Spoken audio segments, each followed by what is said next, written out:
Concept of containers. So if you can go to this repository, you will see all of the things that we discussed in day 23 and day 24. So we try to understand the concept of containers. We'll try to see why containers are lightweight in nature when compared to virtual machines. We try to dig into it and see what are the files and folders that a container has. How are they different from virtual machine? Why a container uses a specific files and folders from the kernel? How is one container isolated from the other container? And then we looked into the architecture of Docker, right? So we understood the architecture of Docker, and then we moved to understanding the life cycle of Docker. So the reason why I'm explaining is, if somebody hasn't seen the previous videos, then definitely go and watch those videos, because those videos are your stepping stones, or or the things that you have to follow before you jump onto containerizing a web application or containerizing a Django application. So because this application is going to be slightly heavy when compared, or slightly tricky when compared to deploying your first hello world application or just a CLI application. And then we try to understand the terminology. What is a Docker daemon, what is Docker desktop, what is Docker registry, all of these things, right? And finally we installed this Docker on a EC2 instance, and we also saw what are the permissions issue that a user can get once they install Docker. And finally we ran a Docker CLI application. Okay, so these are the things that we have done till now. And today's class, as I promise you, I have written a Django application. Okay, so this is a Django application that I have written, and this is a very basic application. Like basic in the sense is there is no difference. Like for example, if you have an idea of how to containerize a web application, then it will not be any different than containerizing a web application that has three flows or two flows. So this is a single page web application. So even if it is of 2 pages or 3 pages, as a DevOps engineer, you will not worry about it. Okay. So probably if it has 2 pages, then there will be a redirect, or there will be a form action which takes your response. And once a user submits his form action, then it will be taken care by your backend, or it will be taken care by your another view which executes certain actions. And again you will see one more HTML page, or you render one more template. But this is about the process that developer does in the background. As a DevOps engineer, you should have idea on how to containerize a Django application. So now the common question that people get here is, many people also ask this question in the comment section. So I explained them that I'll make sure to answer your question during this video.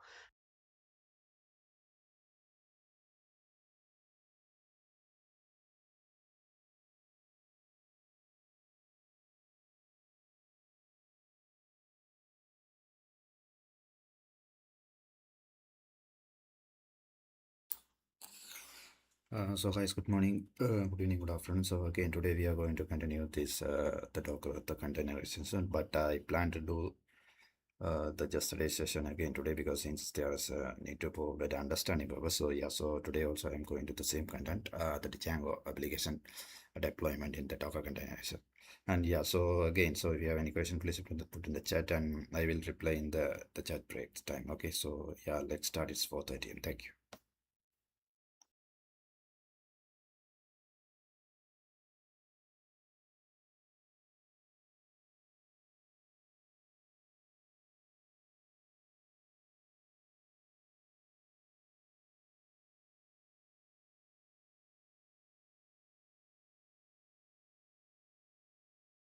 And this is the question that, do I need to have programming experience?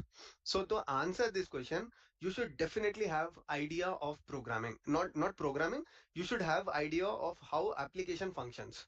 Okay, or how to basically write a skeleton of an application at least. So in this case, I wrote this entire Django application, but it is not required. Like I'm not saying that every DevOps engineer should have knowledge of writing a Django application, but at least when you are seeing this application, for example here, you should understand what this application is doing. Okay, where this application is getting the requirements from, where this application is talking from one service to the another service, because that is how you will be able to containerize these applications. Without that knowledge, you will not be able to containerize. Like for example, if you are looking at this application and you are aware of Django, so by looking at it, you will directly say that, okay, so there is one application inside this, or there is only one microservice inside this Django entire project. And here you have defined the configurations for your entire project inside the settings.py. And finally, you wrote the Python code in the views.py, which is executed against the rendering the templates. Okay, so I have rendered the templates using the template folder, and this is the content that is getting served on the URL, or this is the content that is getting served on your browser, right? So this is the understanding that you need to have. Don't worry if you don't have it at this point of time. I'll just take 5 minutes, and I'll try to make sure that people here understand the concept of Django application, because before I containerize a Django application, I just want to make sure that everybody has the knowledge of a workflow of Django application, because tomorrow, if you want to containerize another Django application, the process will not be different. So the number of steps that we are doing, sorry, the skeleton of steps or the flow of the steps that we are doing will definitely be the same. Only thing is you'll probably install more packages for an application. Probably you might change the entry point, you might change the CMD, but like I tell you, the skeleton or the flow of steps that you are going to do will be the same. So that's why let me just take 5 minutes here and explain you the flow of Django application. If someone feels that this is not important for them, you can skip this part, but trust me, this is very, very important for you to understand the flow of Java applications, Python applications, Node.js applications. So this is the responsibility of DevOps engineer. If you are a Node.js developer, even if you don't know how does a Python application workflow works, then there is no problem. But as a DevOps engineer, you should definitely have that knowledge. Now, so taking the 5 minutes, firstly, whenever you are writing the Django application, the first thing that you would do is there is something called as like you can just go to the Django documentation as well. So whenever you are building Django applications, the first thing that you have to do is you have to just start with installing Django. Okay. So once you can install Django, okay, to install Django, what you need to do is you just have to first install Python, and then you can install Django using the pip command. Okay. So Python has something called as pip, right? So using pip also you can install Django, or you can also download it from the internet. Let's say you installed using pip, you can simply use the import Django to verify that your Django is imported or not. Once that is done, this is very basic, right? So I'm not going to deep dive and say how to use pip and all. Many people already know it. So let's not waste time. After you do that, the important thing is to understand that Django has something called as Django admin. Okay. So once you install Django, you can also install this Django admin using pip. Just say pip install Django, and probably the other command that you would install is pip install Django admin, I believe. I don't remember the package name exactly, but I can show you that in the Docker file. So once you have that, so Django admin is very similar to your Ansible Galaxy.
What Ansible Galaxy does. If you're following our videos, you should understand that, because we have already seen in the configuration management course that Ansible Galaxy will give you a skeleton of your Ansible role.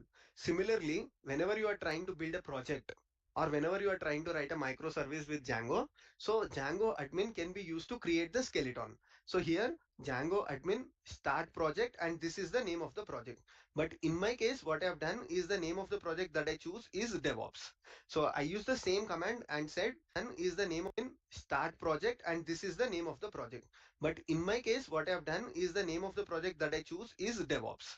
So I use the same command and said Django admin start project DevOps. So that has created a skeleton for me inside DevOps. If you go inside DevOps, so this is the skeleton that it created except the demo folder. Now, what is inside this three folders? Okay, ignore the demo application for now. I'll tell you what is inside demo. So till now, once you use the start project, it created a project for you. And inside the project, there is nothing related to your applications. So this is only your overall project configuration.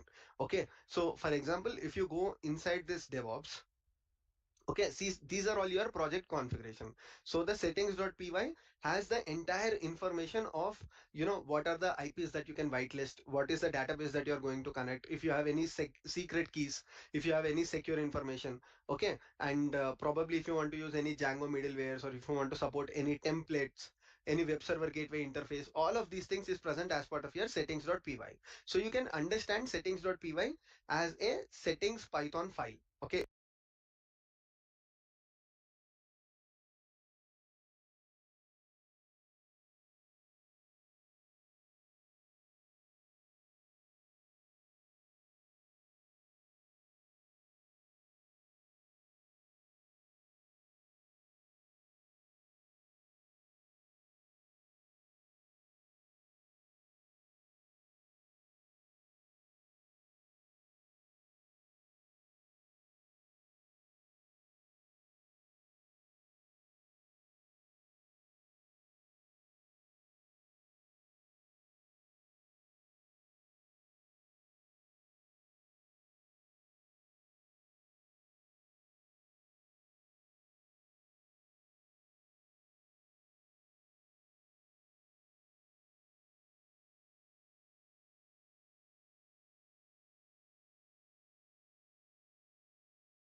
so it will set the entire configurations for your Django application. Sorry, for your Django project, the overall project. Now, after that, you have urls.py, which is responsible to serving the content. So here, if you see, what I said is this is the instance IP address. This is the port. And after that, I said slash demo. Now, what is this slash demo? So slash demo is the context root of your application. So the urls.py will understand that anybody who tries to hit this slash admin, or anybody who tries to hit this slash demo, which I did, it will serve the content on the demo application. Okay. So now what is this demo application? So overall, using the Django project start, Django admin start project, you just created a project. There is no application that you have created. Okay. So you can understand that you have set a base for your application. After that, you have to create your applications. So to create your application, there is again one simple command that is called as Django admin start application. Okay, so this is the command Python manage.py start app followed by the name of the app that you want to give. Okay, so here in my case, I gave the name of the application as demo. Okay, so if you go back here, so this was the name of the application that I provided. And again, this will create a bunch of files for you. So see how easy is Django. or how easy is it to write a web application or a three-tier application in Python. Okay, so many people have this worries that, oh, okay, I'm not a developer, I don't know how to write these applications. But as a DevOps engineer, you should also have some basic understanding of development. Only then you can become an extraordinary DevOps engineer. Or if you want to crack DevOps interview positions in good MNCs, or in good companies, then you have to have this understanding. Perfect. So it created all of these files for me, except the templates folder that I'll explain you why I created. But apart from it, it created all of these things. And inside this views.py, okay, so this views.py will already be there. You will write your actual code. Okay, so in my case, I just wrote a very simple Python function, which is called as index. What this is doing is it is rendering a HTML file. Now this HTML file, you have to place in a folder called templates, and from here your content gets served. Okay, so this is the overall workflow of Django application. Now if somebody wants to do it personally on their own, okay, let's say you have said that, okay, this is a change that I have to do, I am done with my change, and let me share with the QA team. So before Docker, or before the existence of containers, the process was they used to download this GitHub repository, or they used to download the artifact that you have created, and then what they used to do is they used to create all the dependencies that you have in this requirements.txt. Here in this case there is very less requirements, but in some cases the requirements can go to 100, 150 depending upon your application. They used to install all of them, and then the actual problem starts. So the QE engineer might be on Windows system, the QE engineer might be on Mac OS, he can be or she can be on a specific distribution of Linux where these commands won't work, for example. Okay, so that was one of the classic problems that system engineers, or DevOps engineers used to face. The developer says that application is working fine, but the QA says that no, application is not working fine. So is there a mistake in your CI/CD pipeline, or is there a mistake that DevOps developer is saying, or is it issue with the QA engineer? You will not understand. So this classic problem is again solved by Docker containers itself, because in container, like I told you in the yesterday's class, we are bundling and we are packaging everything for your application to run. So anybody who wants to run this application, in my case, anybody who wants to run this application here, they don't even have to execute one single command other than docker build and docker run. Okay, so those are the only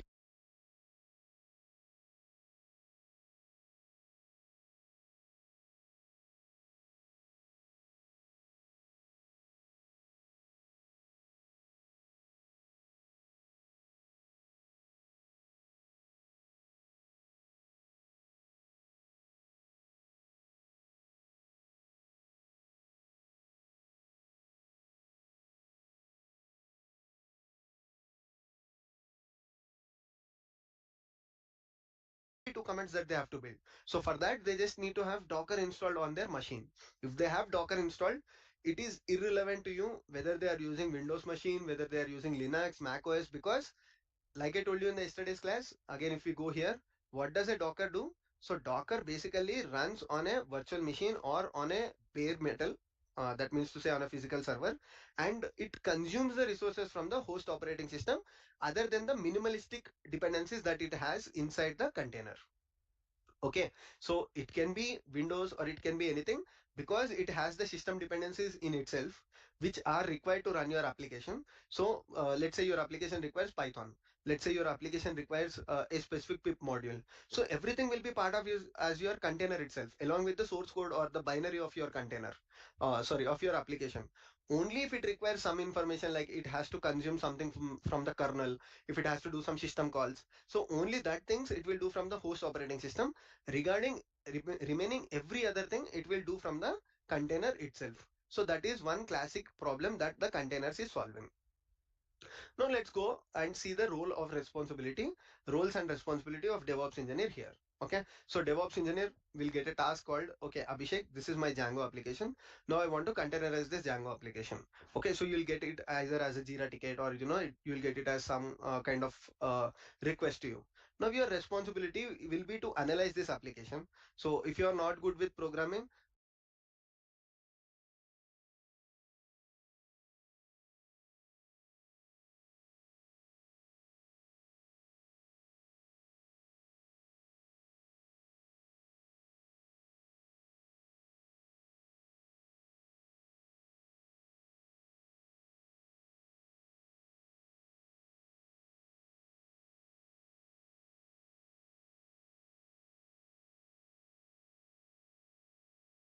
probably a couple of times you can sit with the developers and you can understand what is the workflow of your application. But as I told you, a good DevOps engineer will already have an idea of how does a Python Django application work, how does a Node.js application work, all of these things. Okay, now as a DevOps engineer, I know that what is the first thing that I have to do to containerize this application. I have to start writing a Docker file, which I have already written and submitted to this specific repository. So anybody who's using this repository, you don't have to worry.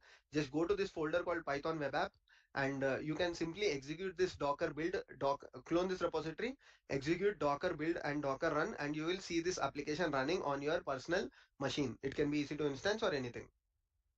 Okay, now as a DevOps engineer, the first step that I would do is I will basically choose a base image. So in this case, I choose a base image called Ubuntu. So if you want to try this same example, you can also try with CentOS and see that there will not be any issue at all. But the only thing is you have to modify these things. Okay, instead of apt-get, you have to use yum for CentOS. Okay, so now from Ubuntu, what I did is I choose a work directory. In the last class, I explained you what is work directory. So it is basically a identification on where your source code is going to save, or let's say you have multiple projects in your organization, or you have multiple people in your team, and whenever you are writing this Docker file, you can create as a standard, saying that okay, we will always put the source code whenever we are containerizing the application in a folder called slash app. Okay, so it can be a standard that you can follow. So this is your work directory. After that, this is where your DevOps engineer experience comes into place. That is, like, if you have programming experience, if you are containerizing Python applications, you will definitely know that the first thing to copy inside your work directory is the requirements.txt file. Okay, because requirements.txt is the file where you have your Python dependencies. Okay, so the dependencies that are required to run your application, that is Django and tz data. So what I did is I copied the requirements.txt onto the working directory, and then I copied the source code itself, because you might have the dependencies, but the thing that you need to have is the source code itself. Using the source code and dependency, you will form a bundle, or you will form the binary of your application. After that, what I've done is, okay, I've got the requirements.txt copied, I've got the DevOps source code copied, but if I try to execute this one, now at this point of time, it will fail because this is a Ubuntu base image and there is no Python here. Okay, probably I could have chosen from Python. Then in such cases, you don't even have to install Python. But because we are going in a flow, and in yesterday's class also I explained you using Ubuntu, I thought I'll choose my base image as Ubuntu, and I have installed Python. Okay, so if it is a Python base image, you don't even have to install these things. Once I installed Python, so to download the dependencies, I just use pip install -r-r requirements.txt. So every configuration is done now. My application is good to use. And the final command that I have to know as a DevOps engineer is what should I put in the entry point? What should I put in the CMD? Now, this is again a question that is asked in the comment section, that what is the difference between entry point and CMD?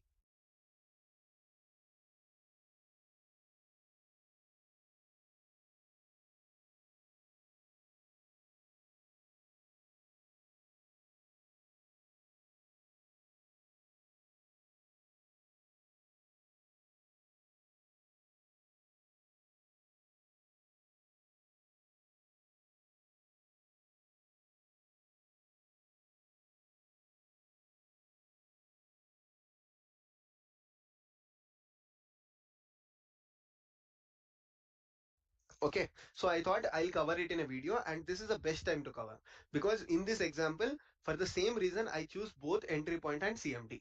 So when somebody asks you what is the difference between entry point and CMD in Docker container, basically both entry point and CMD can be used to execute as your start command, or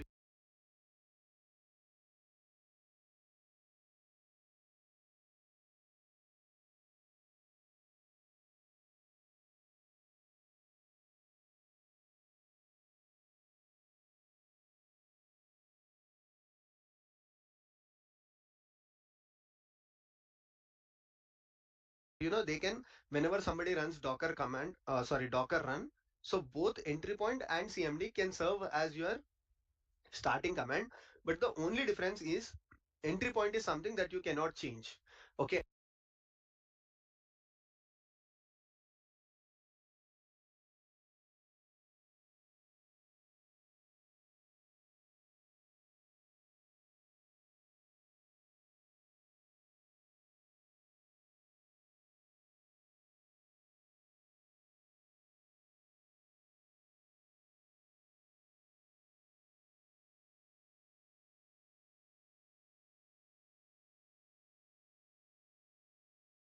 So as a user, whenever you are running the container, let's say here if I define Python 3, so they cannot overwrite this value in your Docker image.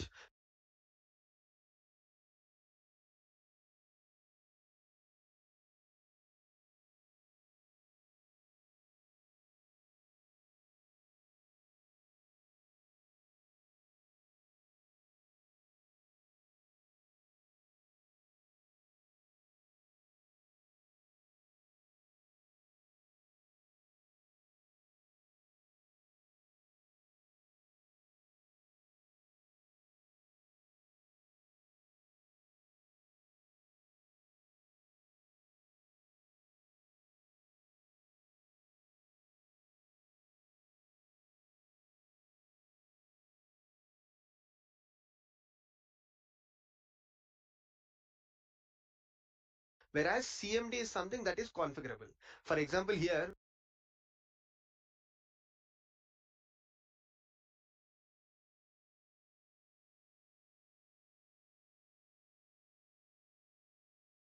whenever I'm running the container, I'm saying manage.py run server, and I'm just changing the IP address or port, then that is a configurable field that you have to pass as CMD.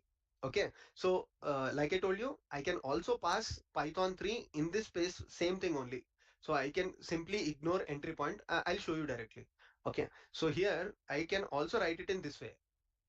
Instead of entry point, I can probably say Python 3. This is also fine, but the problem is I don't want people to change the executable itself. Okay, the only reason why I want my QE team, or why I want my customers or someone to configure this specific thing is probably, let's say, what if somebody has already 8000 port that is used by a different process on their laptop, okay, on their EC2 instance. So they will complain saying that, oh Abhishek, your container is always running on 8000 port, and 8000 port is already occupied on my personal EC2 instance. So I don't have a chance to run this container. So I'll just say that the test has failed, okay, or the application is not working. So for that reasons, what you have to do is you have to have your main executable in the entry point.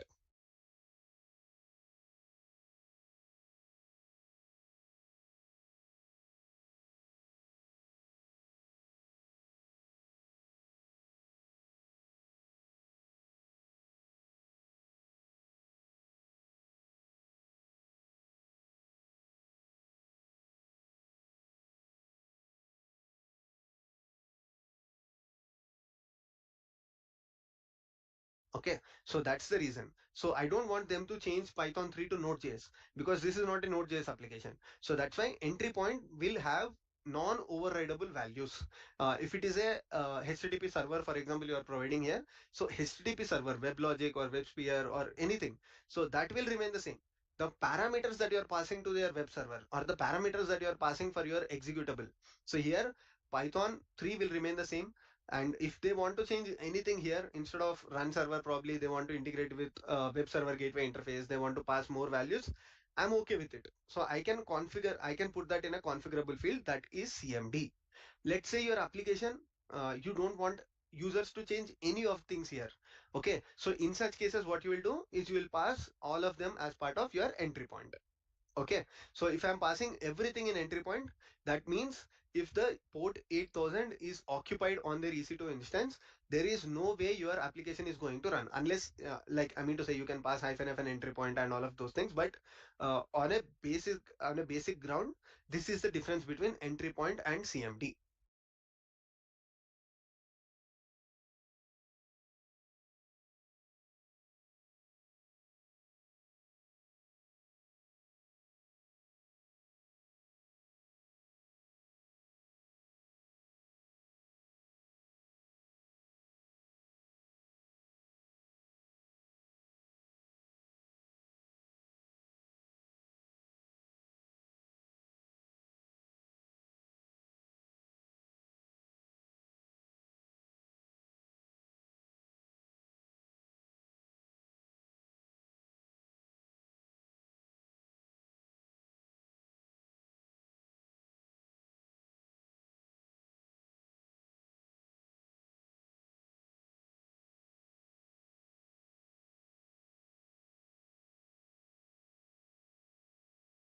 That is, whenever you want to pass an executable, so you can use the same approach for your Docker files as well, and this is a very good approach. Okay, so even you should start using this kind of things in your organization if you are not.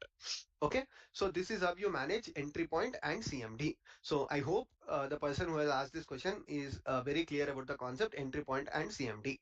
Okay, also we try to cover one more question that was asked in the comment section, that is programming important? So the answer to it is yes, programming is important and you should have some basic understanding as a DevOps engineer how the application workflow starts. Now let's quickly clone this repository and see what we are going to do, because I want everybody to try this after this class. Okay, so people should start trying these things at their end. Only then you get good knowledge or confidence of your containerization skills.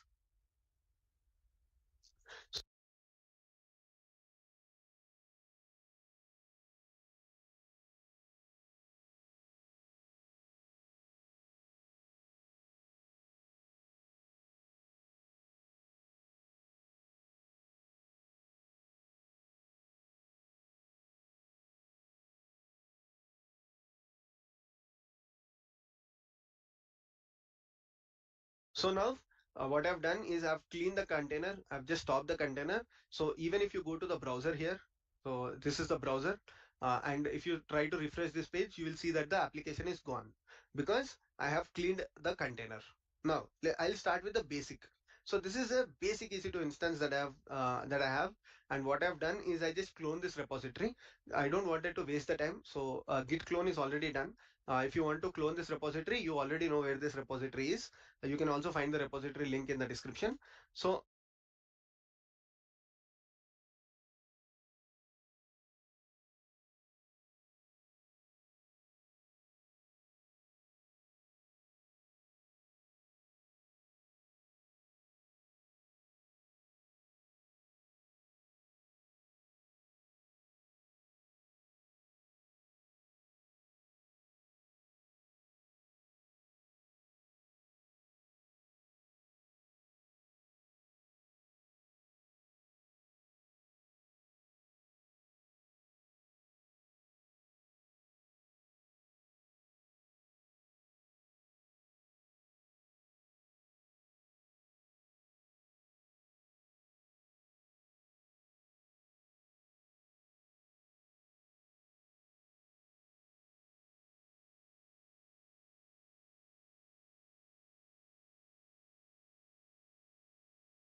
I just entered this repository, and after that, you know that in the examples folder, I place the applications, right? So there are two applications here.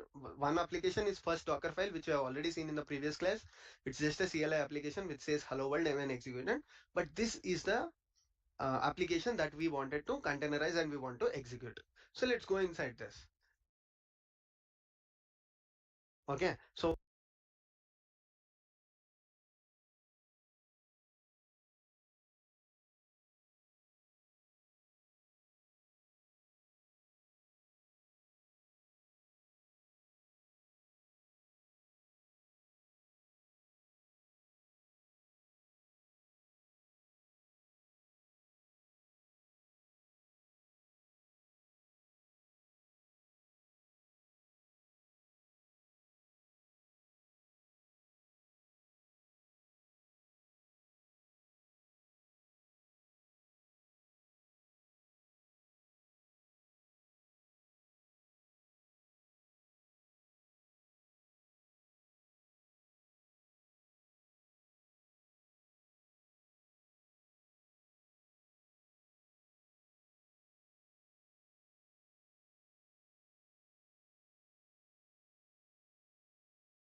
I explained you what is inside Docker file.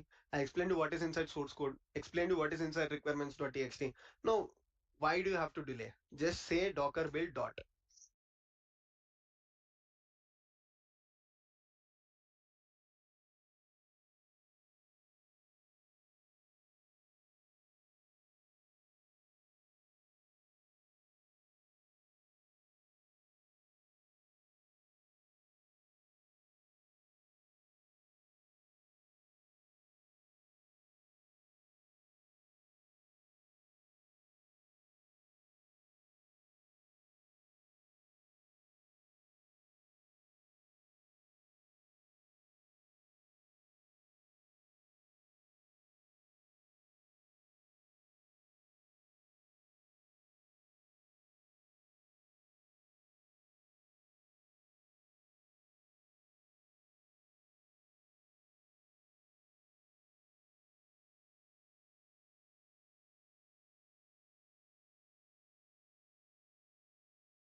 And you see here, the application is built. That means if you do Docker images, you will see that the image is built. So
this is the image. Okay. Now what I need to do is Docker. So I'm going to ask you all one question, and let me see what is your understanding, or what are the things that you understood till now. So Docker run, what I'm going to do is I'm going to run a interactive mode. I am saying Docker run minus IT, that is to run this terminal container interactively, followed by enter. Okay. Now, is this application going to run or not? Okay. So if I refresh this application will not run. The reason for it is, okay, I have run this application, but I have not shared the port with my host. Okay, so if you see here, the Django service that is running, or the Django application that is running inside my container. and my container has port 8000 that is exposed. But the main important thing is I am trying to access this application on my EC2 instance and not on my container. So this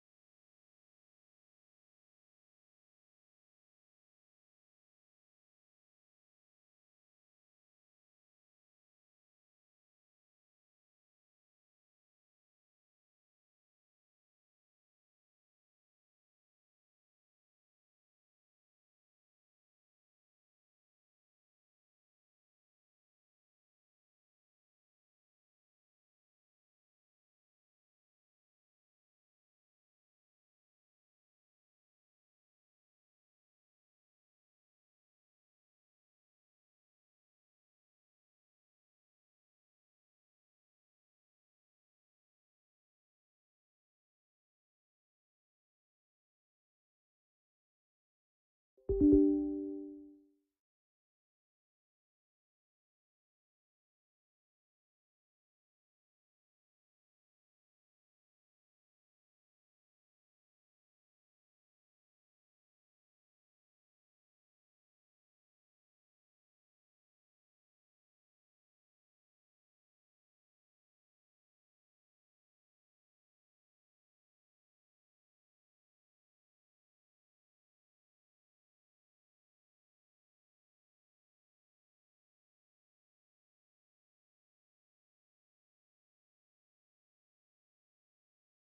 So guys, I take small break. I think we crossed 10 minutes as well, but okay, it's okay. So I will start at 5:45. Okay, so let's take 5 minutes break. Thank you.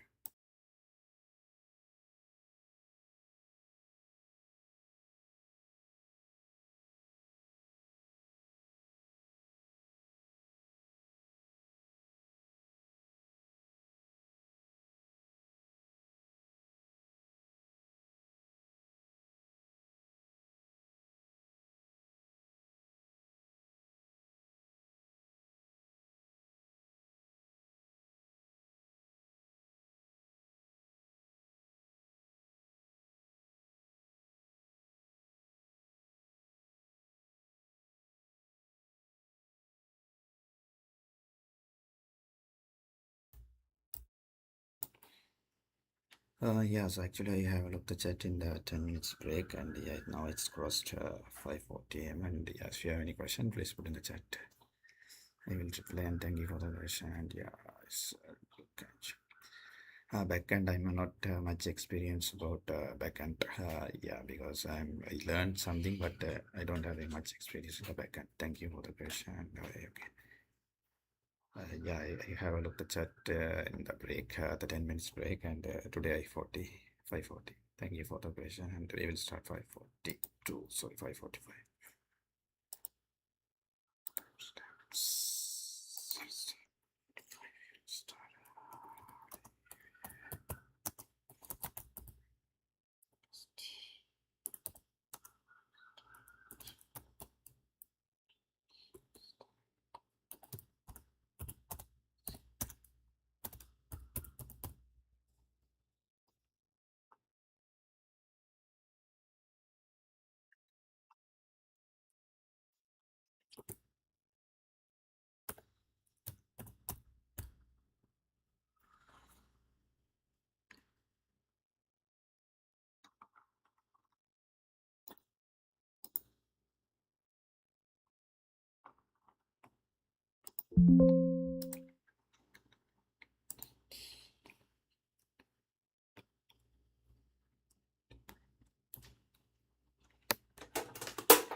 So guys, we will start the thing almost close 5:45, and yeah, so we will start the second block and we'll continue until I think 6:30 or 6:40 something. Okay, thank you.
So we need to do a port mapping. Container has port 8000 that is managed. Okay.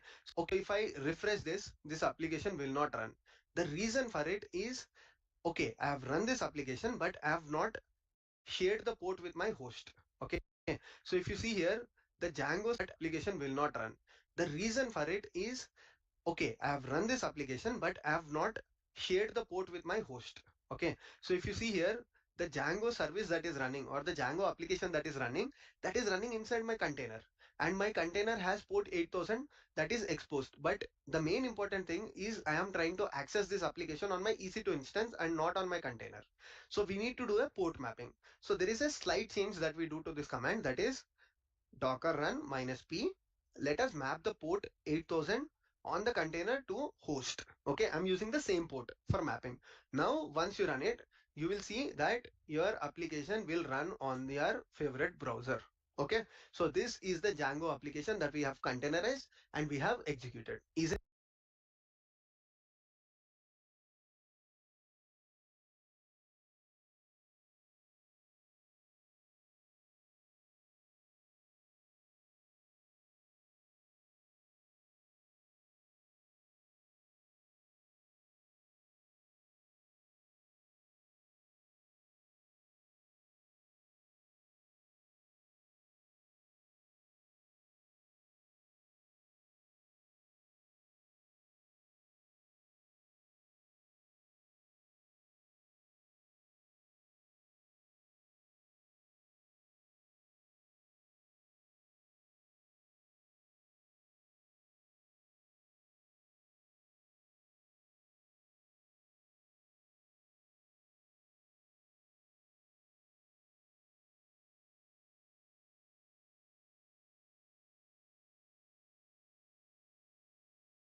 isn't it very, you will see that your application will run on your favorite browser.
Okay, so this is the Django application that we have containerized and we have executed. Isn't it very easy? So let's say you don't understand programming, or let's say you did not understand the containerization that we have done. Don't worry. Look into this GitHub repository. Everything is documented. Okay, look into the video that I have just done. Let's say you did not understand, watch the video one more time, because that way you get understanding of, or that way you get the confidence that, okay, I can containerize a Django web application. If you can containerize even a single Django web application, that means to say you can containerize any Django web applications, because the process will less or more be the same. Okay. So here or there, you might add a few settings related to your database, or, you might install more packages in your app, but that is not going to change the skeleton of your Docker image. Okay. That is not going to change the skeleton of your Docker file. So that confidence, if you want to get, you can simply clone this repository, try out things, just modify things. Okay, don't worry about it. Just force this repository, keep changing the things. If something goes wrong, definitely put that in the comment section and we can figure out what mistake that you have done. Okay, so this is about containerizing your first Django application. And one more thing is, I hope you people already know it by now, but the only thing is, you also need to expose this port. Okay, so expose is you have to add this to your inbound traffic rules. So somebody might come up and say that, okay, I've done the exact same things, but still my application is not working. Don't worry about it. Your application is not working because you did not add your inbound traffic rules to your security groups. So just go to the instances, click on the instance, and then you will find something called as security here. Click on the security tabs. This is your security group which has your inbound traffic rules, and you can update your inbound traffic rules saying that allow port 8000 on this specific machine. Okay, so this is how you do it. So click on edit inbound rules. You'll get an option to add a new inbound rule where you can add all of these things. So choose your type as custom TCP, choose the port that you want, and allow all the IP address, like the source should be from everywhere, or you can also choose your laptop depending upon your wish. Okay, so this is how you containerize a Django web application using Python. Now Once you also understood these things, the next topic that you need to understand is the networking in Docker and the commands in Docker. Okay, so I already added these two files into the GitHub repository, but I'll try to cover them as part of tomorrow's topic because I don't want to complicate this thing because many people might not have experience in containerizing a Django application. So let us give them some time. Let us give them some time in containerizing both the applications, first Docker file and Python web app. So this is all video for today, and in tomorrow's class we will talk about the Docker commands, we will talk about the Docker networking, and important thing that we will also see is how to reduce the size of your container using multi-stage Docker. Okay, so many people have been asking of your container networking, and important thing that we will also see is how to reduce the size of your container using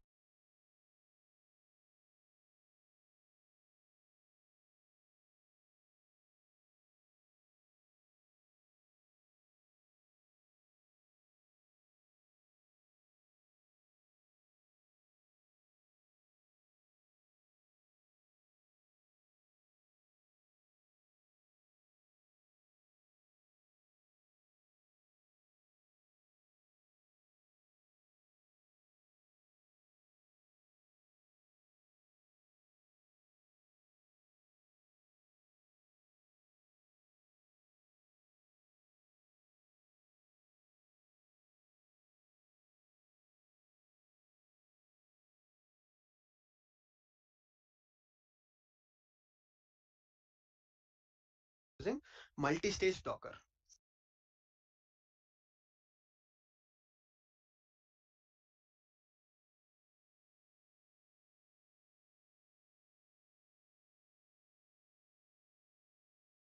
Okay, so many people have been asking about multi-stage Docker builds.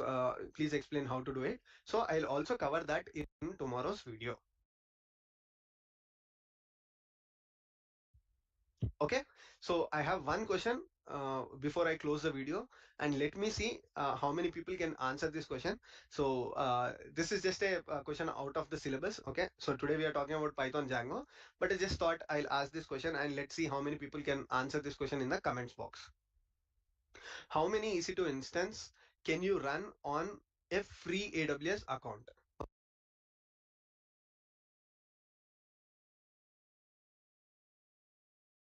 Okay, so this is the question. Can you run on a free AWS? How many EC2 instance can you run on a free AWS account?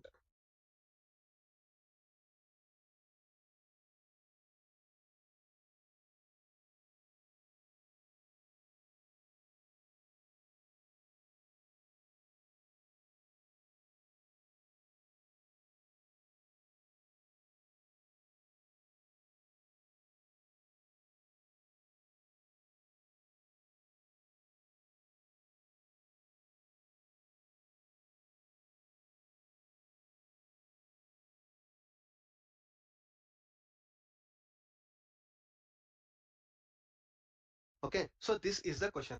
Can you answer this question in the comments box? How many EC2 instance can you run on a free AWS account?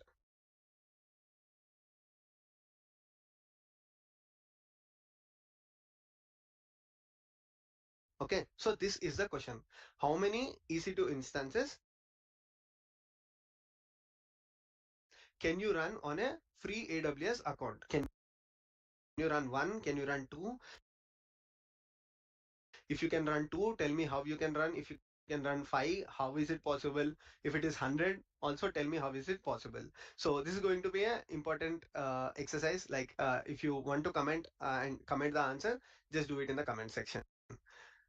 I hope you like this video. If you like, click on the like button. If you have any questions, share me the feedback in comment section. And finally, don't forget to share this video with your friends and your colleagues. Thank you so much. I'll see you in the next video. Take care, everyone.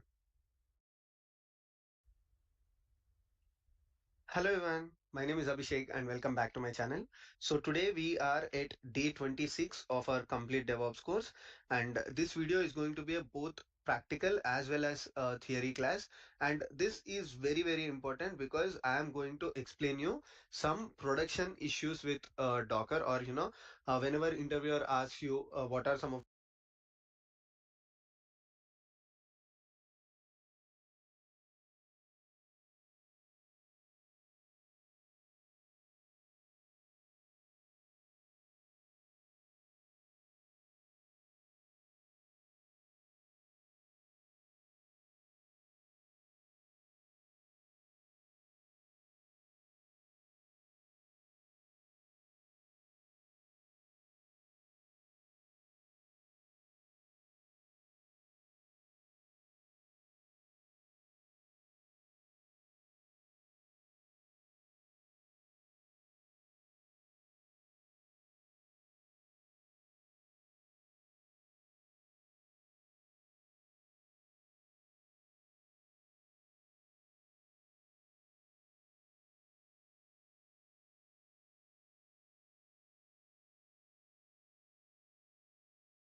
the practical problems that you have faced with Docker or containers and how did you solve them. So many people are asking me this kind of interview based scenario sessions. So that is one of the main reasons I choose to talk about this topic today. So what we are going to learn on a very high level is one, we are going to understand the concept of multi-stage Docker builds. And the second thing that we are going to cover is distroless images. Okay, so there is a very close relation between both of them. That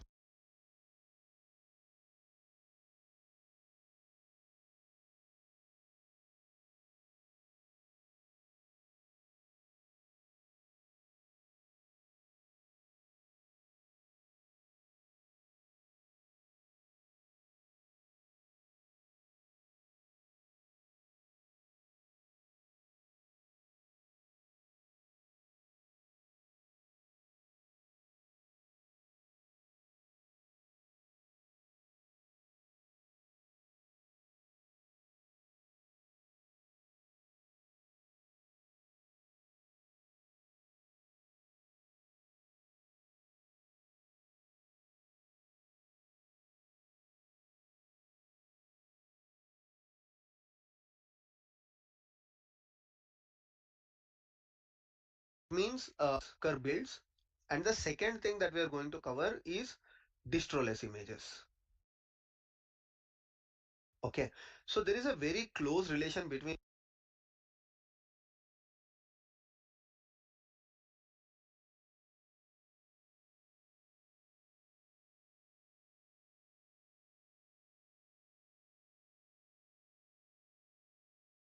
both of them.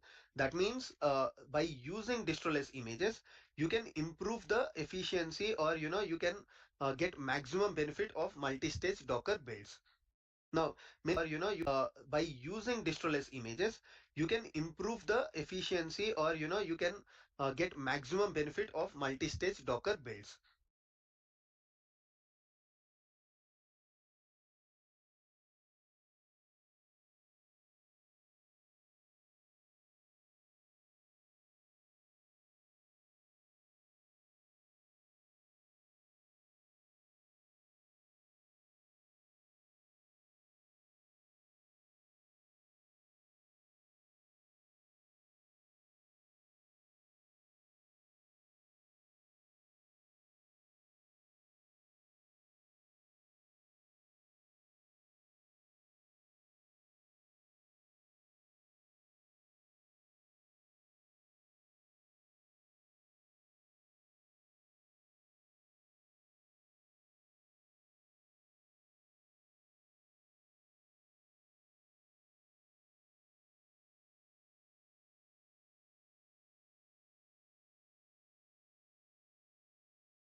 Now, many people must have heard about this terminology called multi-stage Docker builds, but you might not have heard about distroless images. So don't worry, we will try to cover both of them practically as well as theoretically. So watch the video till the end so that you get all the useful information. And like always, I put all of this content into the GitHub repository as well. So you can get the details of GitHub repository so that you can try these things practically at your end. Now, firstly, we should understand what is the concept of multi-stage Docker builds. So before that, let's try to see what is the usual process, okay, that we follow to write a, let's take an example to write a calculator application. Okay, so your task is to uh, like execute a calculator application as a Docker container. Okay, so assume this is a Python application. Now what will be your steps? So the steps would be to start with, firstly, I will use a base image. Let me use Ubuntu in this case. Okay. And after that, what I'll do is if required, I'll set the work directory. If not required, I'll skip it. And after that, I will install the dependencies. Like in this case, firstly, I have to start with installing the Python. So I'll say run apt and install Python. Then I will install probably pip. Then I'll install, let's say if it is slightly advanced calculator and require some Python modules or Python packages. So I'll install one, two, three Python packages that are required. And then finally, what I'll do is once this binary is built, okay, and I'll try to build this egg file or whatever is PYC file or something, and then I'll execute that. Okay, so as part of the CMD. So this will be a steps on a very high level, right? Slash app, for example. So this will be the steps on a very high level. Now, while this is a very good Docker file that you have written, okay, so there is a problem with this Docker file that you have to understand. Okay, to start with, if you are a beginner, then yes, you have written a very good Docker file, but the problem is that even for this basic calculator application, or it can be a complicated application as well that your organization is using, you only require Python runtime to execute this application, right? Because it's a Python application, you will require a Python runtime to run this application. If it was a Java application, you would only require Java runtime. But if you look at the Docker image that you have created, it has 100 other things. It has a Ubuntu base image, like this Ubuntu base image will come with a lot of Ubuntu system dependencies, and it will come with apt packages. It will come with apt repositories, right?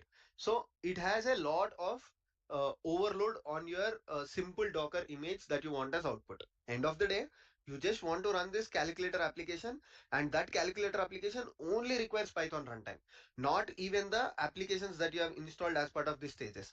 These are only required to build your application, right? So these are two different stages. Build is different, running your application is required. To build your application, let's say you are building a Java application. So to build your Java application, you might want 100 of sorry Java libraries that you want to put in your pom.xml, or you might require a lot of jar files while building your Java application. But to execute your Java application, what you will require? You only require JRE, Java runtime, plus your Java binary. It can be a jar file, war file, or ER file. So those are the only things that you'll require, right? So why you need a base image, that is a Ubuntu base image that is coming with a lot of overload. But you might say that, oh, okay, I require a Ubuntu base image because I want to install all of these Python dependencies, and it is very easy to install them using Ubuntu. Probably I can also use CentOS or any other thing. So for this problem, to solve this problem, what Docker said is, oh, okay, let me introduce a new concept, and this concept is called as multi-stage builds. Now, what you will do as part of multi-stage builds is you will split your you will split your Docker file, okay, into two parts. Now, this can be multiple parts, but if we go back to our example, I'll start with two parts, then I'll explain you how it can be multiple parts as well. But for first reference, let us start with just two parts. So in the first part, what I'll do is I'll do the same thing from Ubuntu. Okay, then I'll use the run command to install all of the dependency packages, let's say 1 2 3 4 5. Okay, then what I'll do is I will execute this as CMD. Okay, this was the initial process, but here what I'll do is in the multi-stage build I will not have this step. Okay, so instead of executing the command here itself, or instead of executing the entry point here itself, what I will do is I will take the binary from this Docker image or from this Docker file into this specific Docker file. So you can consider it as stage 1 and this as stage 2. So you'll write both the stage 1 and stage 2 as part of the same Docker file. Okay, so this will remain as only one single Docker file. But what you will do is you will have two from statements. So here you will say from Ubuntu, and here basically I will choose a very minimal image. Okay, so it can be an image that has just Python runtime. Okay, or it can be an image that has just Java runtime. Okay, so you'll find these images. I'll show you how to find these images, or here you can also choose a distroless image.